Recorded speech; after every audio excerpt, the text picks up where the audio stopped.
Naruto a-t-il percé grâce à Netflix? C'est ce qu'on va essayer de débattre aujourd'hui. Voilà. J'ai m'étais exilé de Twitter pendant quelques semaines, je reviens, et ben voilà, ça crée déjà des problèmes. Mais on aime ça, on aime débattre, et on va en parler tout de suite. Let's go! Yo! C'est ton Nakama Winnie en chakra et en vibranium.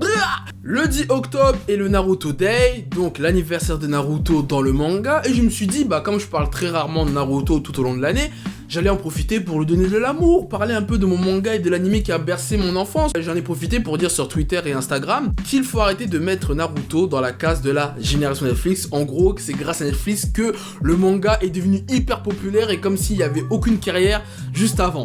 Et beaucoup de gens étaient d'accord avec mes propos et beaucoup de gens, comme d'habitude, n'étaient pas d'accord avec moi. Je me suis dit, chacun son avis, ça s'est embrouillé un peu sur Twitter et tout. Et je me suis dit, vous savez quoi? Je vais répondre de façon très pacifique, on va analyser ça, parce que les hommes mentent, mais pas les chiffres. Donc on va regarder les chiffres, on va regarder qu'est-ce que c'était Naruto avant que ça arrive sur Netflix, et puis vous allez voir par vous-même. Il faut savoir que Netflix est arrivé en France en 2014, tu vois ce que je veux dire? Et j'ai pas réussi à trouver la date exacte de l'intégration de Naruto dans le catalogue de Netflix, mais dans les bails de 2015-2016. Par contre, l'anime n'était pas sur Netflix dans son intégralité, parce que comme vous pouvez le voir sur le tweet que je vais vous mettre dans quelques instants, l'anime Shippuden, donc la deuxième partie de Naruto, a été complété sur Netflix en 2019, donc il y a un an maintenant, tu vois ce que je veux dire. Alors Naruto, c'est quand même à partir de 2006, diffusion massive dans les télévisions françaises et francophones.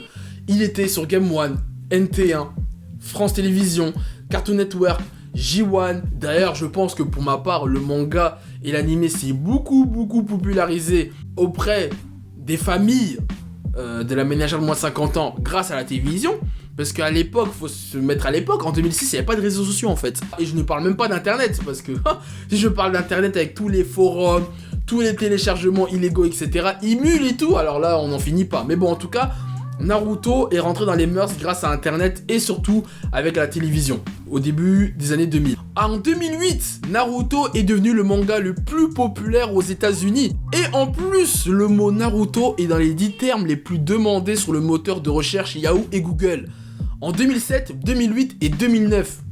En avril 2010, la Shueisha a annoncé que les ventes totales de la série Naruto a dépassé le cap des 100 millions de mangas vendus à travers le monde. Et juste derrière ça, One Piece, Dragon Ball, Slam Dunk. Rien que ça. Et en 2012, le directeur général de Kana Edition annonce que le manga Naruto est la série la plus vendue en France, dépassant Tintin et Astérix avec 14 millions de volumes vendus.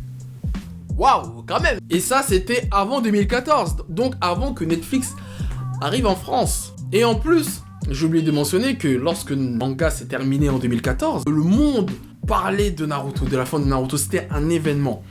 Donc pour quelqu'un qui n'est pas assez populaire, je trouve ça beaucoup quand même. Donc ça, c'était la première partie par rapport à la relation entre Netflix et Naruto. Maintenant, là où je peux comprendre le débat, ouais, parce que c'est quoi le contre-argument de ceux qui disent que ouais, la Naruto a percé grâce à Netflix, et ils disent oui, Naruto, il a percé grâce à Netflix, regardez, 80% des gens qui parlent de Naruto, c'est ceux qui ont connu sur Netflix, la communauté elle est devenue cancer, etc. Moi, il y a une part de vérité, dans le sens que c'est vrai que Netflix a permis à Naruto, en l'occurrence, et plein d'autres animés, de s'ouvrir à un plus grand public. Je pense que Netflix a une grosse part du marché, et faut savoir aussi la différence entre à l'époque et aujourd'hui, pourquoi les gens ont l'impression qu'on parle beaucoup de Naruto aujourd'hui. Je suis le premier à dire qu'il y a beaucoup de branlettes sur Naruto, hein. Que ce soit sur Instagram, YouTube, Facebook, Twitter, il y a beaucoup de branlettes sur Naruto. Je suis le premier à dire, on n'est pas loin de... Au-dessus c'est Batman, tu vois ce que je veux dire pour ma part. Mais... faut reconnaître, et d'ailleurs pourquoi il y a beaucoup de branlettes, c'est parce que le manga et l'anime est hyper populaire, et les gens ont l'impression que ça parle beaucoup de Naruto aujourd'hui parce que c'est à cause des réseaux sociaux. À l'époque, on n'avait pas Twitter, on n'avait pas Instagram, on n'avait pas Snapchat. À l'époque, c'était que les forums de jeuxvideo.com là. Donc il y avait que tortionnaires d'internet qui étaient dans ce bail sombre de forums. À l'époque des Captain Naruto, Gara France, et pour moi Naruto, en France, pour moi c'est le manga le plus populaire après Dragon Ball. Même devant One Piece, ce sera pour moi toujours comme ça. Même si One Piece, si tu veux, c'est le meilleur manga tous les temps, Oda c'est le meilleur mangaka tous les temps, c'est tout ce que tu veux. Mais faut dire la vérité, Naruto sera toujours plus populaire que One Piece. Que tu le veuilles ou non, pourquoi? Parce que Naruto, c'est plus facile d'accès et ça a été très vite médiatisé dans l'esprit du consommateur que One Piece. en termes de marketing. Regarde, au McDo, il y a Naruto. Prêt-à-porter, il y a du Naruto. À la télévision, il y a du Naruto. Et partout, il y a du Naruto. Plus que One Piece en France, en tout cas, je parle. Parce que si on parle du Japon, c'est un autre cas. Après, oui, on va pas se mentir, je suis entièrement d'accord pour dire que Netflix a réussi à ramener beaucoup plus de gens auprès de Naruto. Mais est-ce que ça a changé grand-chose en termes de chiffres ? Moi, je pense que Naruto avait atteint des records avant bien l'arrivée de Netflix, tu vois ce que je veux dire. Et même, j'ai oublié de le mentionner que Naruto Storm, par exemple, qui est une grosse saga de jeux vidéo autour de Naruto et même dans le jeu vidéo ludique en général, ça a battu des records de vente avant l'arrivée de Netflix. En fait, mais ça fait quoi en vrai ? En vérité, c'est quoi le problème ? Que, tant mieux, moi j'aurais grave aimé à l'époque connaître des œuvres grâce à Netflix en fait, tu vois ce que je veux dire ? Et beaucoup de gens ont du mal parce que beaucoup de gens se sentent volés, tu vois ce que je veux dire, ont du mal à ce qu'on d'autres personnes s'approprient leur œuvre chouchou, tu vois, il y a beaucoup de gens qui ont du mal avec ça, mais tant mieux. Moi mon œuvre préférée, par exemple, en ce moment, je suis en train dans la propagande à fond sur Dragon Quest. Moi, je veux que tout le monde regarde Dragon Quest. Mais si un jour ça appelle grâce à Netflix, mais je vais être hyper content. Mais je sais pas pourquoi il y en a qui boudent dans leur coin. C'était mon avis, je pourrais en débattre 1 heure, mais je vais essayer de faire un truc hyper court, mais voilà. Dites-moi vos avis dans les commentaires.